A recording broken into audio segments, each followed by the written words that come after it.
Hello and welcome to another episode of Fond Memories, one and all. Oh my god, this has been an amazing week for me there. Having to dive into this game for what seemed like an eternity. Because today we're going to. Oh god. I want to get in my dialogue and already the demo is getting in there, so this is going to be a little bit awkward if I'm going to talk about this game. But, anyways, the game we are going to be doing for today is going to be Tyrian, or this current iteration of it, which was re-released in 1999 as Tyrian 2000. Brought to you by World Tree Games, which I know nothing about because they ceased to exist from my understanding, and it was published by Epic MegaGames, which we now know to this current day is Epic Games, as we more more well known for their essentially their Gears of War games. Is pretty much what they're most well known for now, as well as the Unreal Tournament games. And oh god, there we go. And I am not gonna rant on about it so far here but let's get started with it, shall we? This is basically a overhead 2D vertical scrolling type arcade shoot 'em up game. In a sense, you have a standard ship there. You upgrade and you just blow the crap out of everything in your sights. Essentially, I'll talk more to as we dive into this. Essentially, so there's essentially 4 different modes of different styles of play you got there. You got your arcade mode, which is pretty straightforward there.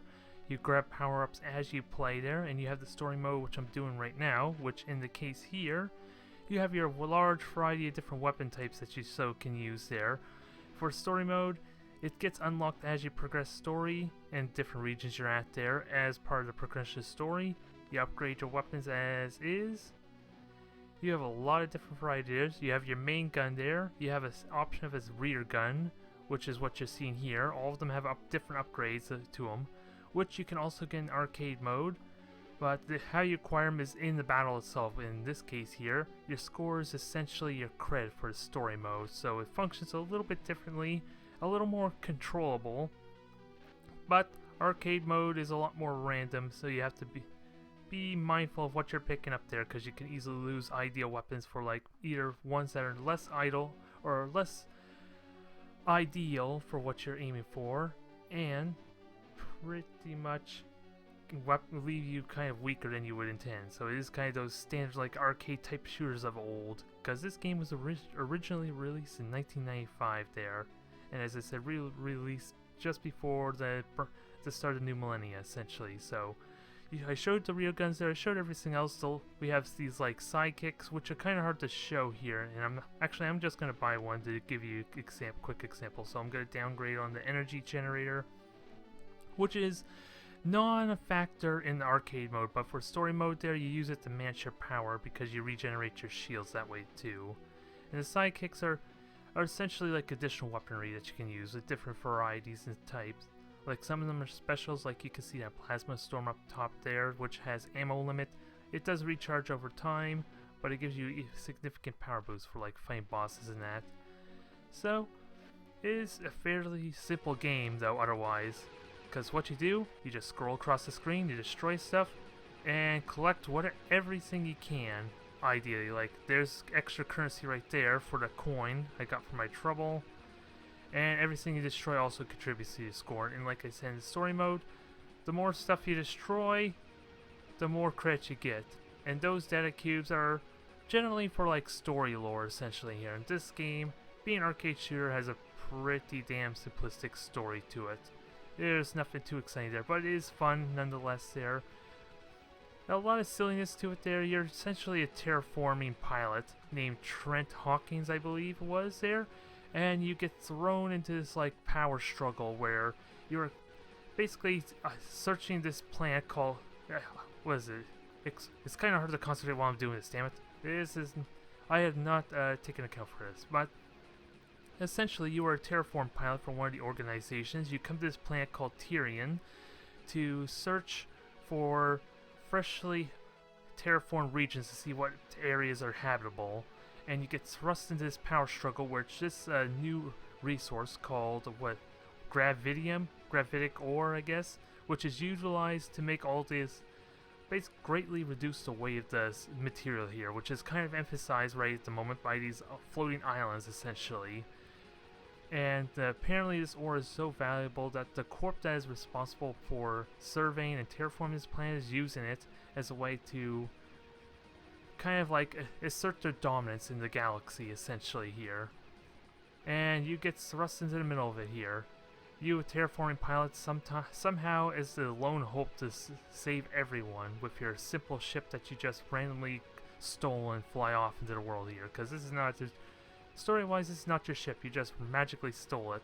Just a simple ship there, and you are to destroy everything that comes in your way. Just for the sake of survival. There is a lot of replayability to this game, and being an action-type shooter, there's a lot of fun to be had with it here. Like I said, just dive into this game like the past few hours alone. I couldn't stop myself playing for a couple hours just to progress through and just increase my power and just destroy everything in the process. Because it does get progressively more difficult, and there are a lot of difficulty modes. Heck, there are even tons of unlocks that kind of like just all that replay value in the game, which I'll have to show a little bit more of as I progress through. But this is the very first level essentially. Pretty straightforward there. You can actually destroy these spikes, although I lack the firepower to actually destroy them to my liking though, unfortunately. Because I remember distinctly like trying to farm up or get the gear I need to actually destroy these spikes for later on, I believe, in a mission. But ideally, you just destroy as much as you can, grab the like items that appear, like I just picked, couldn't see it there, but there was like a gem which also boosts your score, credits in this case. And you just eventually get to a boss fight for like most of these levels. In this case, we got this pincer scorpion-like ship essentially with his claws. With all the, it's pretty straightforward because I'm playing on the medium difficulty and I'm pretty familiar with this boss at this point, so it is pretty straightforward there. You fight him down like any arcade shooter would. You try not to get yourself killed, especially with the story mode because you only have one life there. So, oh, I didn't even see where it was for a moment there. You just complete through the level, it gives you your score, you get these cues, which like I said is all for like story emphasis there. Some of them are silly, like this crazy character here. What is it? Pretzel Pete. I guess that's in reference to like secret levels, because like a lot of these arcade style games, you got access to tons of like fun little side things there. You got like mini games, you got like secret levels to kind of help boost your score. You get access to a large variety of weapons. In this case, I could get the missile launcher if I so wish there, and I can upgrade these weapons further to like 12 levels, I believe. And of course, some of them you lose access to some of the weapons there partway through there, just based on the like level, just by their design more or less. So you can't really tell. And of course, there's also like alternate fires here. Like if you look at that. Some of these side weapons here have alternate fires to increase your firepower forward or to give you the advantage of shooting stuff on the side. So there's a lot of different ways to play this game. Some are more ideal than others, I would imagine there. Like there's some weapons that can just go through objects and other units there, so you can do massive amount of damage to like big ships, as well as like just breach through indestructible walls to kill everything. So there's a lot of different varieties to be had with this kind of game. And like I said, there's also an arcade mode here. There's even a 2-player arcade mode, which ideally, in most cases, you'll probably play with a friend on a LAN or another computer at its time, but you can play with like a mouse or joystick or like 2 players taking like 2 halves of the keyboard, I believe. I have not been able to find the option for that though on here, but I'll quickly show that, although don't expect much excitement here. Because I'm going to be crap at doing this, because I'm not going to be able to play 2 characters at once. But you have your one character here, you have the option for it there, all pretty straightforward. All the levels are the exact same. How you progress through just varies a little bit different. There's the example of the power-ups I was talking about. It is exactly the same as pretty much the one-player arcade mode. The only difference is you get a different looking ship with its different power-ups. And of course, these are the sidekicks in action. Like I said, there's a limited amount of ammo to them there, so it has its variety there. You have a lot of different ways to play. You even have, and there's a lot of unique stuff with the 2-player mode. Like I showed you the 2 different ships there. The second player has access to like a charge attack where you can build up your attack and get a really powerful shot off. Like it also has control of the side units, and of course, as you saw there, you can combine the 2 ships together. And then the second player has like a controllable turret essentially, which also acts as like a shield to block attacks as well. So you got a lot of different variety here. You also have a time battle here.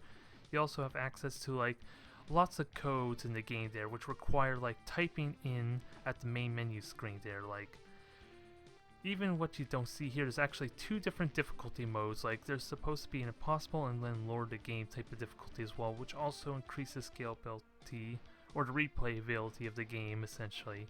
I don't know them off the top of my head. I only know of the one there that really makes it super hard mode for you. Let me see if I can activate it. There we go. Engage is what I typed there really quickly on the keyboard, and it activates a Tyrian. It was Super Tyrian, which essentially leaves you with a ship with really low shields, maxed out armor, and you have secret codes which you can activate on your ship, which is a special trait. So in this case, I have the Stalker, which has the code name there, and this is essentially it. The only thing is, like those codes I was talking about there, with like kind of like a fighting game style type of code in, you type in like a key combination and it gives you a code.